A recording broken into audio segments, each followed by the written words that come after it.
What is the link between our thought patterns and the actual structure and health, the physical structure of our brain?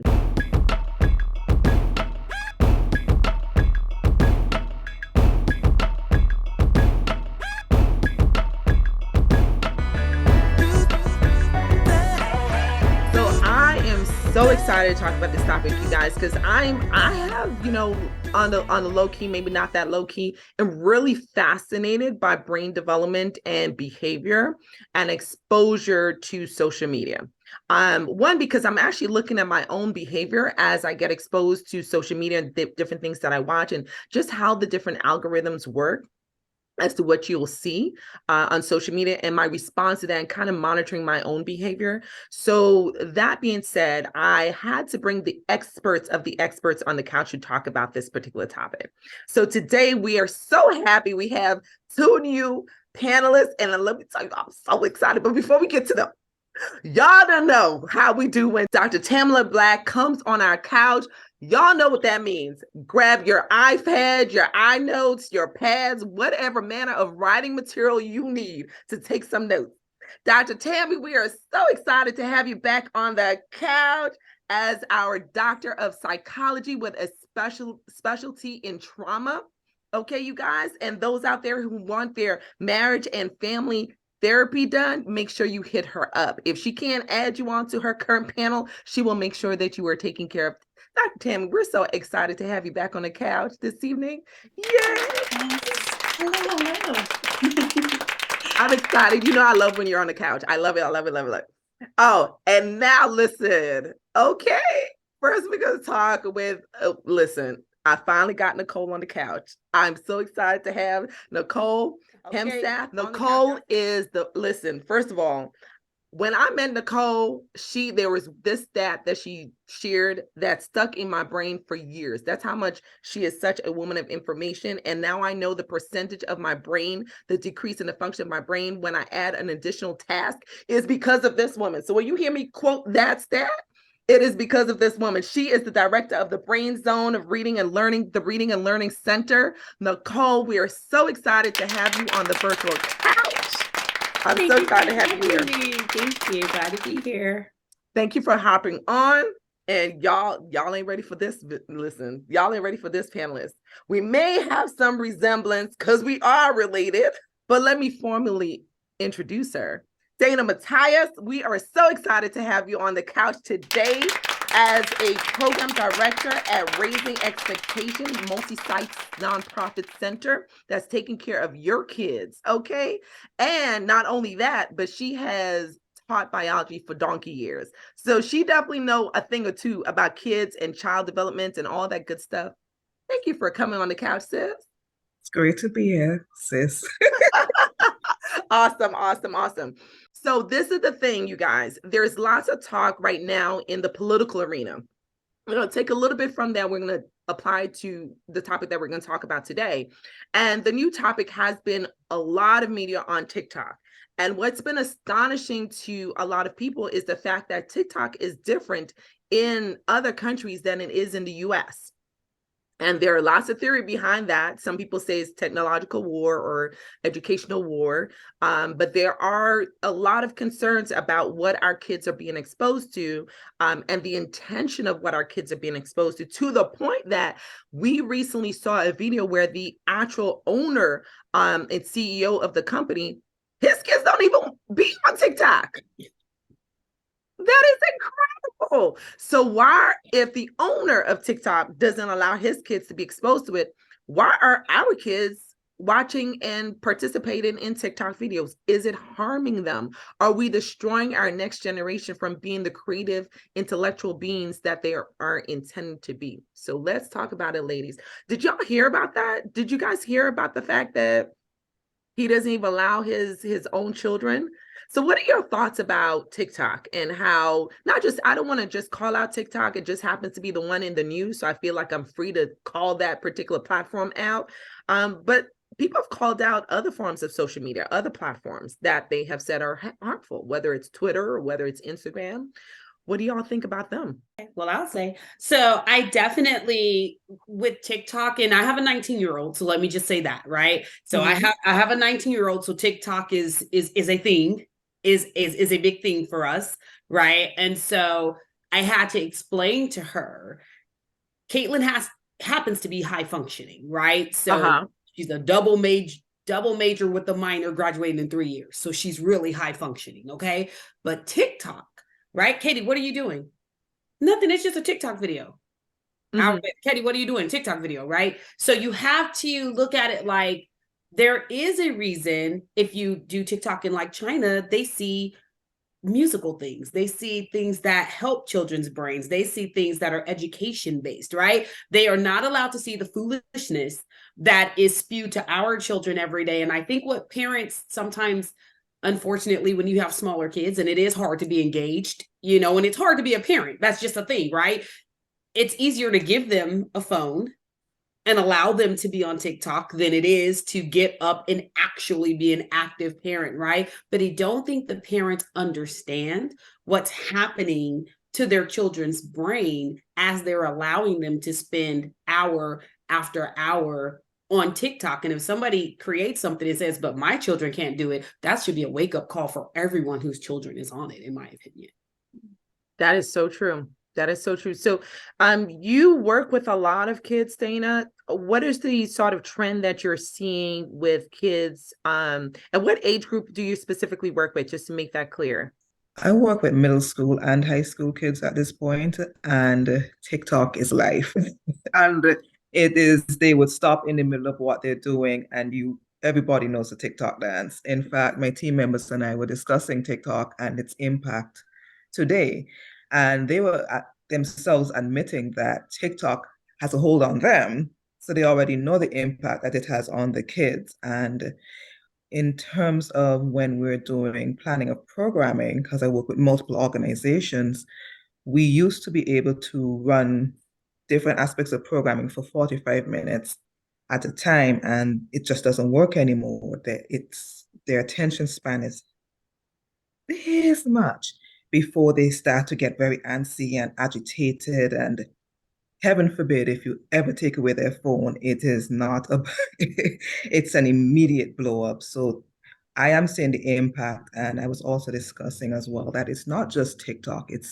I'm seeing the morphing of other social media applications mimicking that. So for example, I even brought up to them, if you open up other apps such as YouTube or IG, shorts come up or reels come up on, and it's based on your algorithm of what you've been watching, and you didn't ask for it. It's unprompted.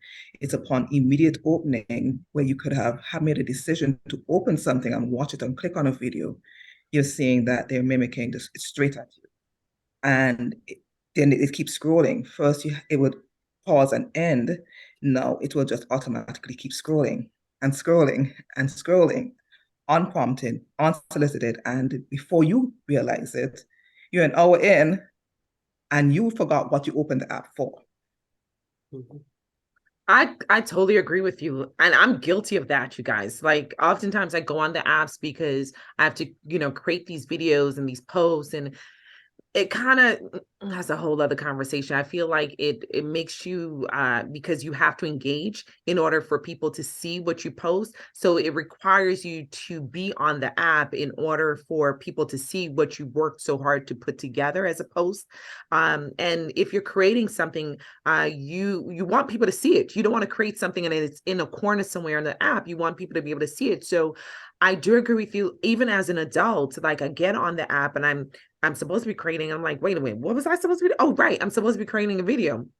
And it's like 1 or 2 hours later. And I'm like, oh, that's what happened in the news. Oh, that's, that's what's going on. So are you seeing signs of addiction? I think that's really prominent to really identify that it is a addiction. And the way that social media actually builds their reward system and token economy is actually changing the neurological patterns of our brain, which actually creates a shorter attention span because we're not really using sustained focused attention and internalizing the information, such as Instagram, for instance. Instagram has a slot machine method. Every time you pull down, there's a reward. When you like something, that's a token economy. It's a reward system. So it's feeding.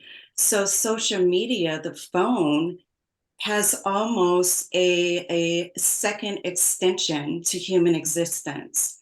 And it does actually cause withdrawal. It causes an increased unhealthy curiosity of intrusive information. The information is almost always not categorized. We have different subjects, different themes, and you really cannot internalize and sit on one emotion. So that's what I just wanted to reflect about attention span. That's interesting. So, I think you brought up a point that I really do want to touch on, and I don't think people realize that they use psychological techniques to these applications. Like, people just think that it just happens to be marketing, but they use neuropsychology for their marketing techniques. There's a lot of intention behind how the apps are built, and they're built to change who you are to a certain extent, to change how you think, what you like, what you tend to respond to. And I haven't confirmed this, so I'm not going to say it's confirmed, but I will say it was from a credible source that they also read your visuals. So even if you're not liking, because some people are voyeurs, and shout out to y'all voyeurs, y'all watching, it's all good. But people who don't necessarily like, they think that, oh, the algorithm isn't, I'm not feeding the algorithm, but you are. Because the what I understand is their technology reads your facial expression, monitors the time that you spend watching something. So if you're scrolling past, they feel it equates to not interested. But if you pause and you're watching something, then they automatically add that to your personal algorithm.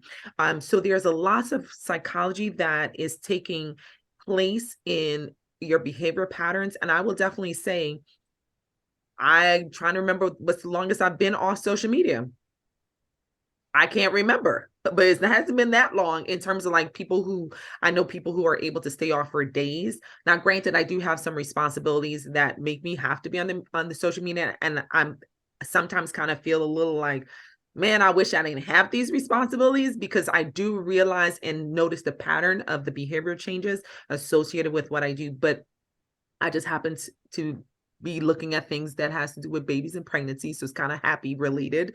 But I sometimes will get other types of posts and information that's posted on my personal side that's a little bit different.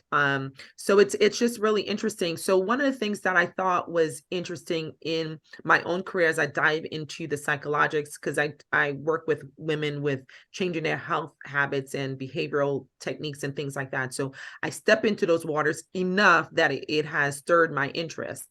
And one of the things that's one of the areas of science where science is expanding is in understanding how our thought pattern it relates to the physical structure of our brain. So I'm not even going to try to explain this.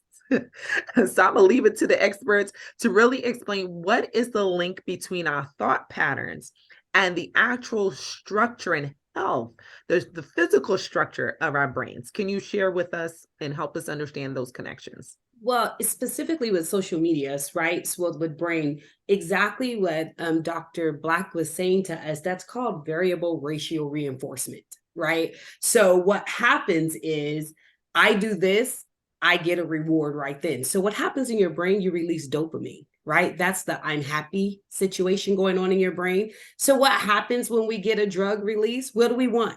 We want that high again. So what do? We click it again, right? We're going to click again. The problem is we don't understand we're rewiring our brain. So you're literally changing the neural pathways in your brain. So you are literally changing how your brain works. You are changing the structure of your brain every time there is this response to what's being released in you, right? So what do we see then? That's when we're talking about your brain literally shrinking when you're on social media if you're a heavy social media user, we're talking about your brain literally shrinking. And I don't think people understand that. That's what you were talking about being interested in, right? That neuroplasticity, right? That's the ability of your brain to be flexible, that flexibility within thinking in your brain, right?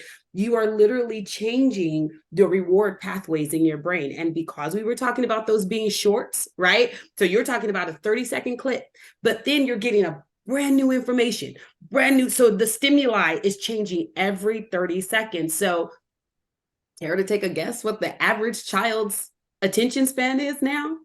30 seconds. Literally, it's What? 30 seconds now, right? You used to be able to sit a child down between the ages of 4 and 7 for 10 minutes, right? I can sit you down for 10 minutes and not talk to you, not do anything, and you can focus, right? You can do something. It went to 5 minutes. It is 30 seconds. Thank you, YouTube.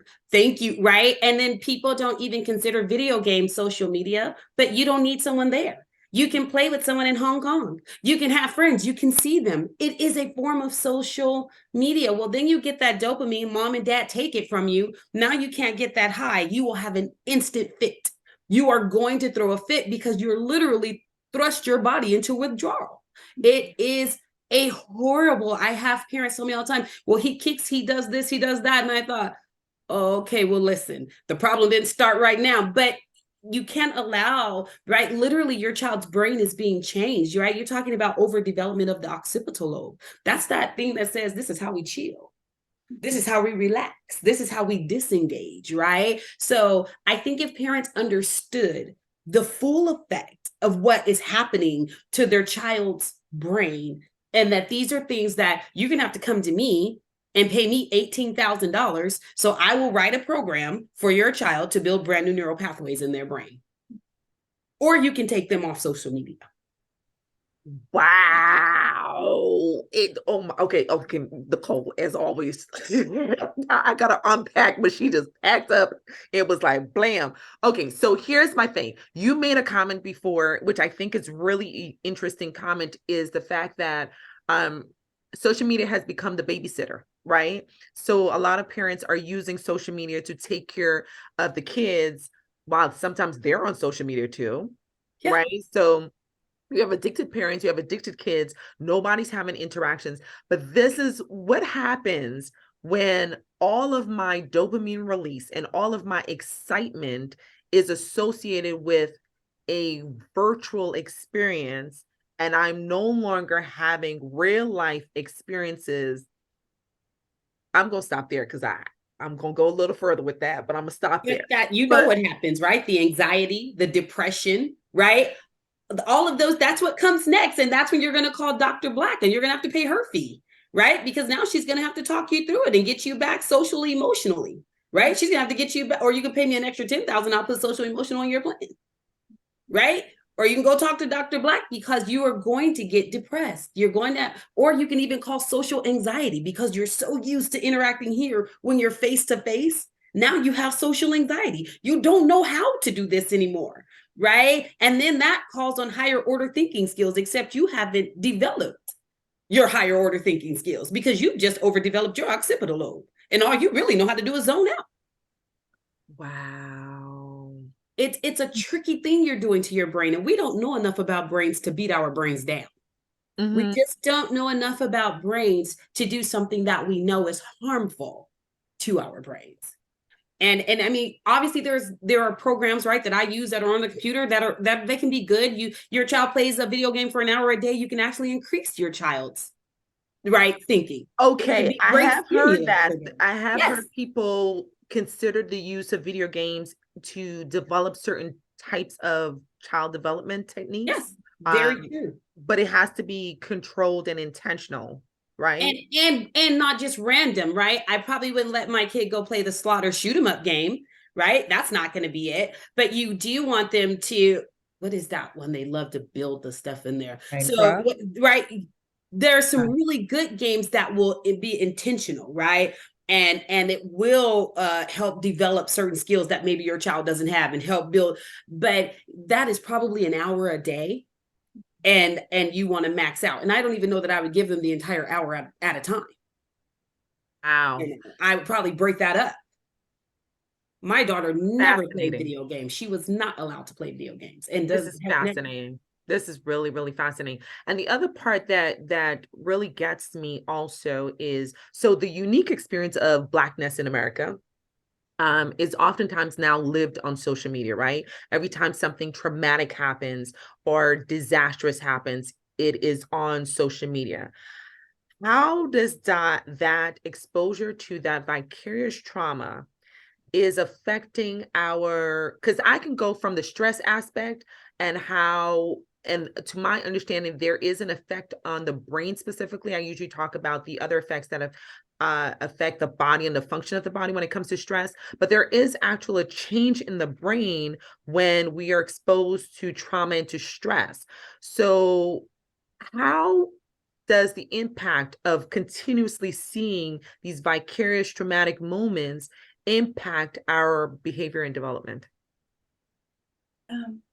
It definitely has an impact on the Black unconscious and identity distortion. And there is a development model, a Black identity development model, that really outlines how we actually relate to our own culture and our identity. And we can overexert, right, different negative parts are projected onto social media that we're internalizing. Then we want to actually move away from it. But when we over identify with the trauma, we become very insecure. It shows up at work, it shows up in families, it shows up in relationships, it shows up how we really think about ourselves. And so it's just not merely watching a news feed, but you're literally getting information about how to relate to yourself and other people, even just not in our community, but outside of our community as well. So it's an internalized position that we actually take on, and we don't really have enough conversations about how are we affected after we see this information. Because there's something also called mirror neurons, where we actually use in order to pick up the social, emotional, just biological, physiological energy, right?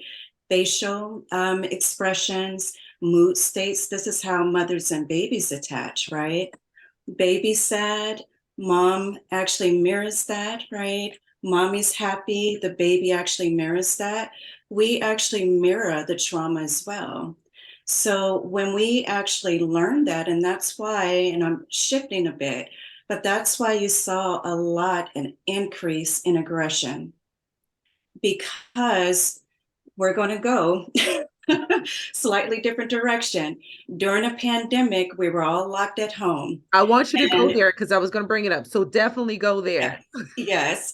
So we were locked at home for a year, literally a little bit over a year. And we literally saw the devaluing and the desensitization of humanness between us. We saw a lot of violence. We saw a lot of people get away with it. We saw a lot of death, right? So when you internalize that, lock people up, and then let them out into society, all of that unconscious aggression, whether you're aware of it or not, is going to come out. So we saw a lot of depression, heightened depression, trauma, suicide rates, divorce, right? And we have to really understand that our eyes, our ears are the gates to our brain, right? Besides our smell and taste, right? But it's literally how we experience, shape, and see human life. Listen. Okay, so looking at where we are in society and looking at the increase in violence, specifically gun violence, and the emotional, what seems to be the emotional instability of young people. I'm not sitting here to say social media is the cause of that, but I do wonder all the things that, or how people are developing nowadays, how kids are developing, their lack of ability to have emotional maturity, their lack of ability to even really process life very well, or their way that they process life is being taught through a virtual world. As we head into what they're trying to make the metaverse, right? We're heading into, and even the goal is to even have more virtual contact, and the potential loss of jobs with the increase in use of artificial intelligence. What type of a society, if we continue in this trajectory, what type of society are we heading towards? And then I want to go to my educator to help us understand, how then do you educate young people given all the things that we talked about? So where are we heading if we don't change what we're doing? What can we look ahead to experiencing or seeing? Any one of y'all? I was gonna say, so definitely, I think with moving into the metaverse, right? What you're creating for people in general, but in particular young people, is anonymity. And the problem with that is you can say and do and disconnect on a computer, right? If I say something about Lisa and Lisa doesn't know it's me, I'm a bit removed from that thing, right? I wouldn't walk in her face and say, or I might not run up to her, right? And so you're going to create this world where people don't have empathy for other people, and they aren't even connected to their own behaviors, right? Doesn't really do anything. I was on a computer and I typed something, but I didn't do something. We don't associate that with an action, like, right, I didn't walk up to her and slap her, I didn't walk up to her and hit her. And so when you create these worlds where people can kind of be whomever, whenever, they can kind of not associate with that. And then how do we have a society that continues to grow and develop and learn from one another and be okay with people who are different than we are, and learn about their struggles, and it doesn't make you better or worse, that different means different, different doesn't mean better, right? But how do we learn that behind computers? How do we learn that when we're somewhere virtual and we can create a world that feels perfect to us, but we know the real world is, it's not perfect. So then we're going to create people that cannot deal with life, because life isn't perfect. And at the moment you come out of virtual reality, I don't care how long you're there, the moment you come out, reality will be waiting on you, and you will not have the skill sets it takes to navigate that. And then who continues the world for us? It is a very tricky and a slippery slope. And I'm sure Dr. Black could speak more to the emotional aspect, that in our brain, when we separate ourselves, right, that's trauma. If I separate myself from an action, or I separate myself from something that happens to me, that's a trauma response, right? And we cannot have people operating in trauma responses, right? But that's what we're doing. People don't understand, when your brain changes, like with that dopamine we were talking about, when your brain changes, the good effect is for a short amount of time. But what they don't understand is the negative effects are long term. It's not like I'm going to have a really quick bout of depression or a really short stint of anxiety, or really, right? Right. The negative is long term.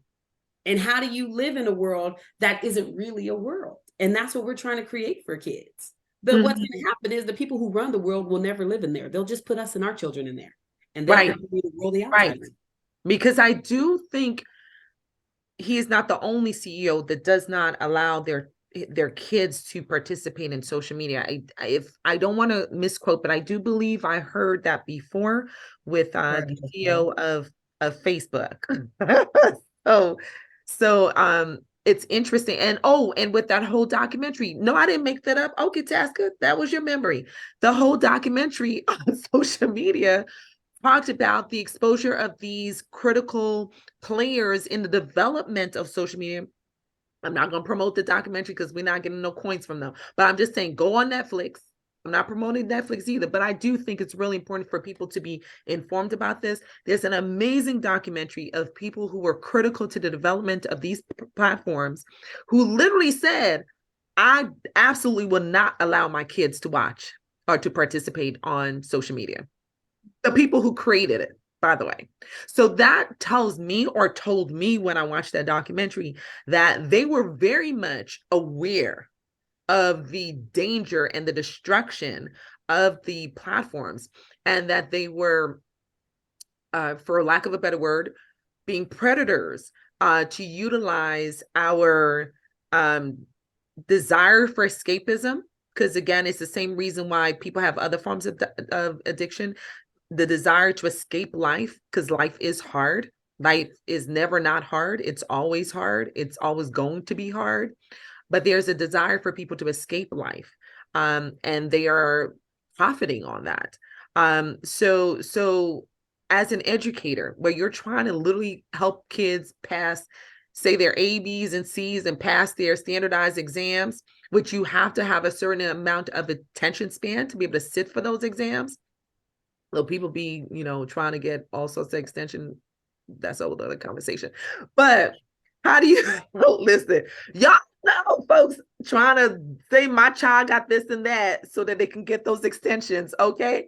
But that being said, for the average individual who is sitting down to take these tests, or you're trying to educate, how do you work around these social media addictions? I think we're still trying to figure it out. I will be very honest. We are trying to figure it out as we go, and it is uh we have I don't want to say we're fighting a losing battle, because I don't want to ever give up on our kids in any part of the world, because I'm coming from two different areas.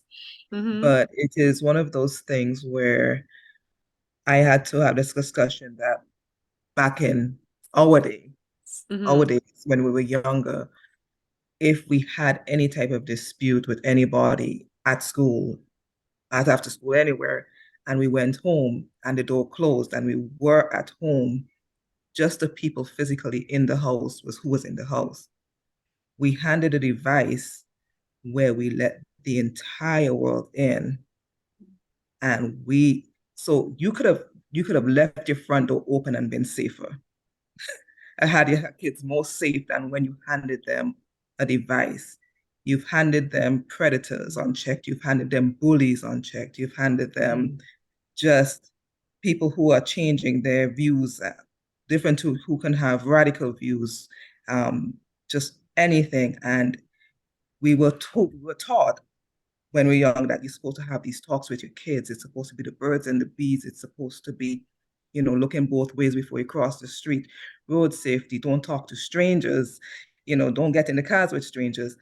But parents aren't having talk about responsible use of this.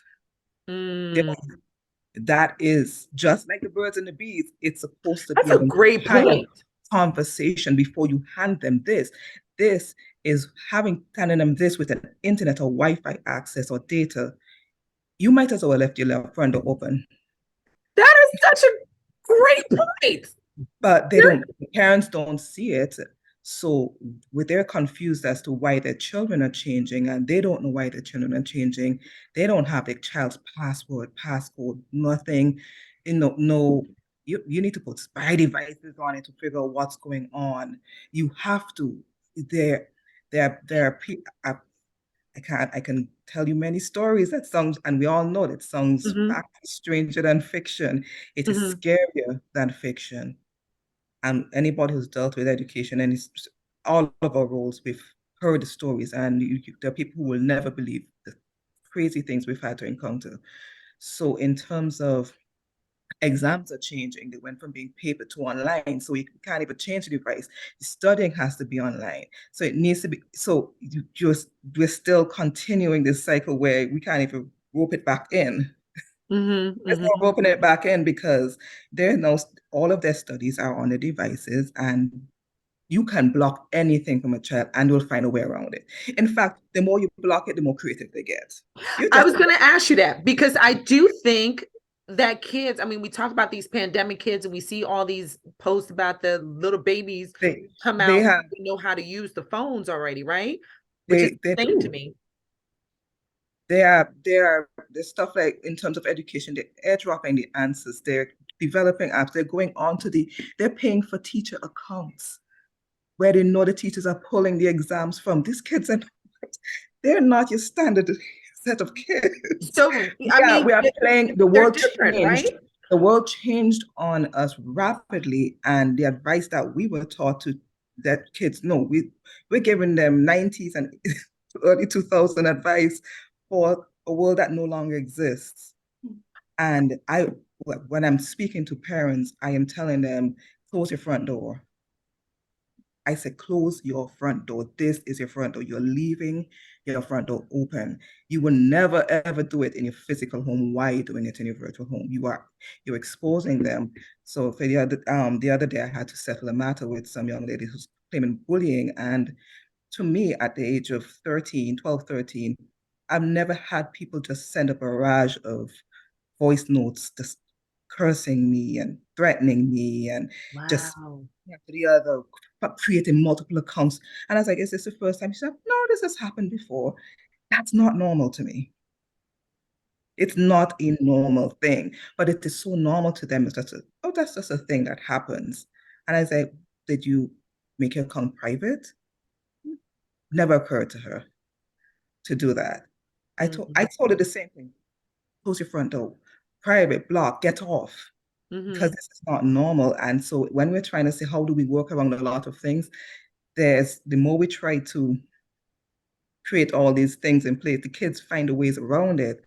So I think it has to be a team effort.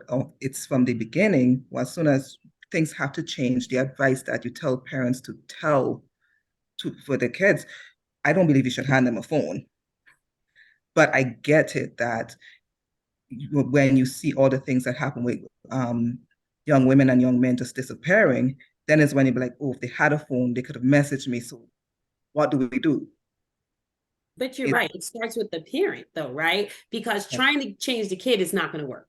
Right. So the key to the change is educating parents, right? Yes. And saying, because like with us, Caitlin couldn't have social media until she was 16. And I think she wrote us like a 7-page paper, like through like 3 months before her 16th birthday. I was like, here are all the reasons I'm mature enough to have social media. Listen, the fact that she even did that, I say she gets a pass. Okay.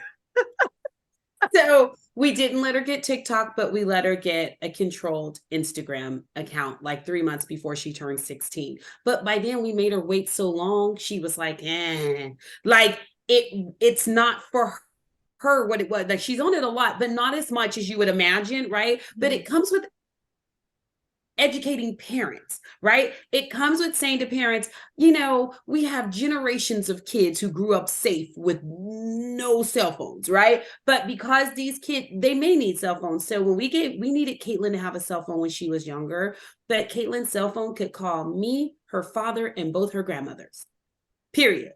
That's who her cell phone called, or 911, honey. Like, right?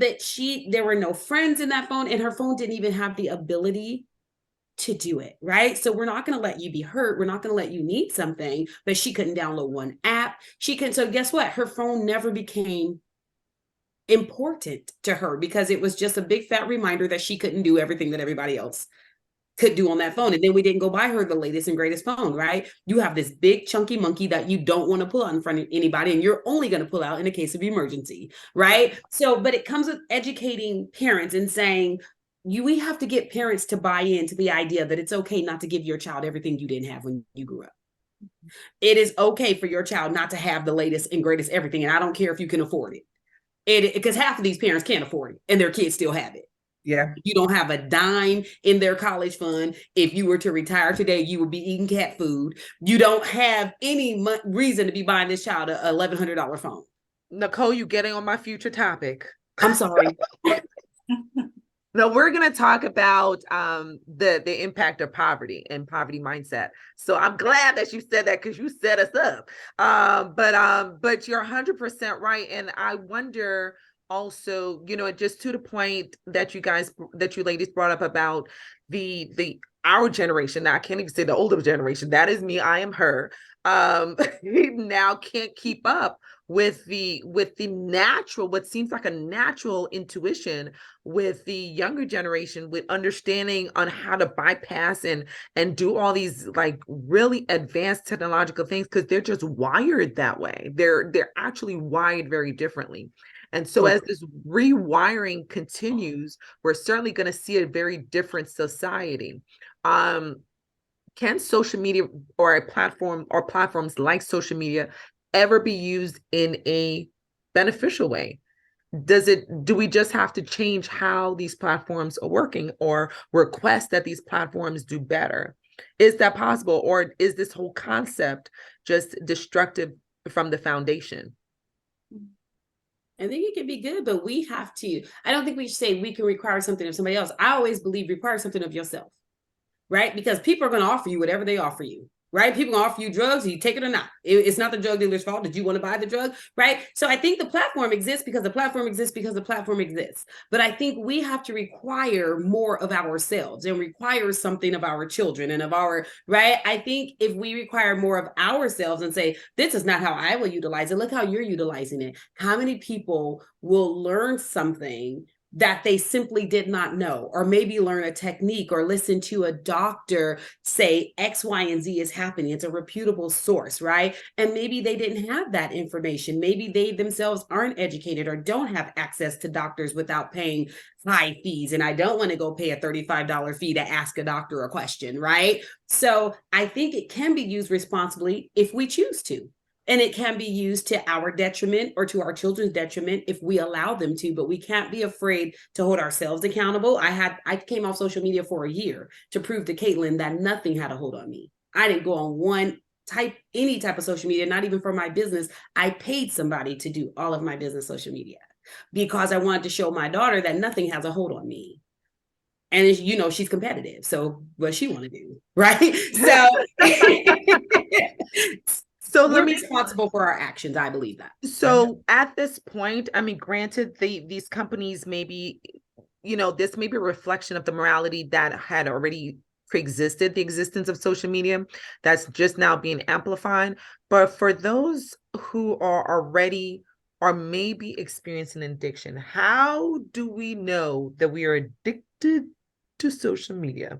Hey, you guys. So how long is your attention span? There was such a wealth of information in this episode. We had to break it up into two. So make sure you join us the next episode to find out, are you addicted to social media? What are some healthy habits, especially if you're a business owner and you have to use social media? And are other countries having a better experience? I am certain folks are going to want to find y'all, follow y'all. I know my Dana's going to be private because that's how she is.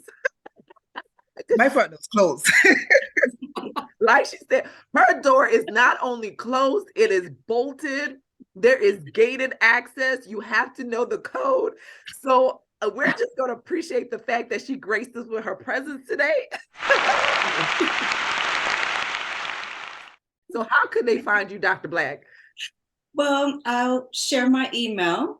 If you would like any information about resources or referrals, you may email me at therapy@drtamalapractice.com, and that's TAMALAPRACTICE.com. Awesome. Nicole, how can they track you down and find out some child development information and get their kids right? They can definitely go to www.thebrainzone.net, and everything. I have my email, phone number, everything that we do will be right there at their disposal.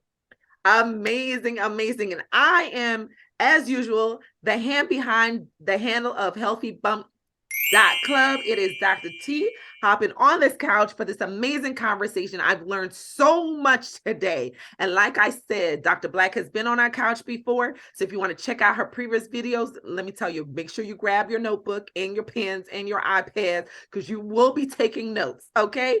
And listen, make sure you check out our other topics because we just talk about not just this topic, but amazing other topics. We have some amazing topics coming up. I just hinted to a couple of them.